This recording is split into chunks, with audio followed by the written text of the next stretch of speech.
जादुई तोता। एक छोटे से गांव में एक गरीब परिवार रहता था। उस परिवार में रामू और उसकी बीवी सीता उसके बेटे चिंटू के साथ रहते थे। उसी गांव में एक तोता भी रहता था। उसका नाम था रघु। वो किस्मत का धनी था। जहां भी जाता वहां किसी भी चीज की कमी नहीं पड़ती थी। एक दिन रघु उड़ते उड़ते उस गरीब परिवार के घर गया। रघु सोचता है, अरे वाह, लगता है यहाँ आज बहुत अच्छा खाना मिलेगा। मैं पेट भर के खाऊंगा। वो एक कटोरी में रखे अमरूद देखता है। अरे वाह, अमरूद मुझे तो ये बहुत पसंद है। मैं तो इसे पेट भर के खाऊंगा। रघु तोता अमरूद खाने ही लगता है। तभी सीता रघु को अमरूद खाते देखती है तो गुस्सा हो जाती है और उसे वहां से भगा देती है। भाग यहाँ से, न जाने कहां से आ जाते हैं। मैं तो परेशान हो गई हूं इनसे। सीता के भगाने के बाद रघु चुपचाप से एक कोने में रहता है। धीरे धीरे उस परिवार की बरकत होने लगती है। एक दिन रामू और सीता खाना खाते वक्त बातें करते हैं। आजकल हमारी बहुत तरक्की हो रही है, काम भी अच्छा चल रहा है। रामू कहता है। इस पर सीता कहती है, सच कहा, भगवान हमेशा ऐसे ही हम पर मेहरबान रहे। बेटा चिंटू भी कहता है, पिताजी मुझे खिलौना लेके दो ना, मेरे सभी दोस्तों के पास है। रामू कहता है, ठीक है, जरूर लाऊंगा। सीता कहती है, कितने खुश है सब, मेरे परिवार को किसी की नजर ना लगे। एक तरफ ऐसी बातें होती हैं तो दूसरी तरफ रसोई में रघु तोता भी अमरूद खाते रहता है।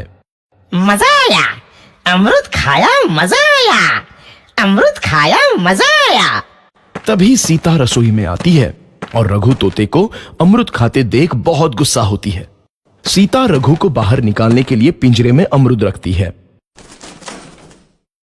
रघु जब अमरूद खाने लगता है तो पिंजरे का दरवाजा बंद हो जाता है और वो उसमें फंस जाता है। मुझे बाहर निकालो, मैं यहाँ फंस गया हूँ, मुझे बचाओ। अगले दिन सीता पिंजरा उठाकर बाहर दूर उस रघु को छोड़ देती है। रघु के जाते ही उनके घर आई बरकत धीरे धीरे कम हो जाती है।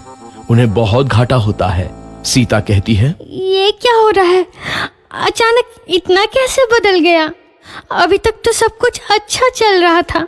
रामू कहता है, लगता है भगवान हम पर रूठ गए हैं। चिंटू भी कहता है, लगता है अब मुझे खिलौने भी नहीं मिलेंगे। और वो रोने लगता है और बाहर चला जाता है। कुछ दिन बाद रघु तोता फिर से उस घर में आता है। वापस आया, मैं वापस आया, अब मैं जमकर अमरूद खाऊंगा। रघु सीधा रसोई घर में चला जाता है और अमरूद खाने लगता है। कुछ देर बाद सीता रसोई में आती है और रघु को देख कहती है, एक तो घर में पहले से इतनी दिक्कत चल रही है और ऊपर से ये तोता मुझे और परेशान कर रहा है। सीता रघु को वहां से भगा देती है। रघु उड़कर किसी कोने में छुप जाता है। कुछ दिन बाद धीरे धीरे उस घर की बरकत वापस आने लगती है। काम भी अच्छे से चलने लगता है। एक रात जब रघु तोता अमरूद खाने जाता है तो पिंजरे में फंस जाता है। ये लोग आखिर चाहते क्या हैं? एक तोते को शांति से अमरूद खाने क्यों नहीं देते? मैं कौन सा चोरी कर रहा हूँ?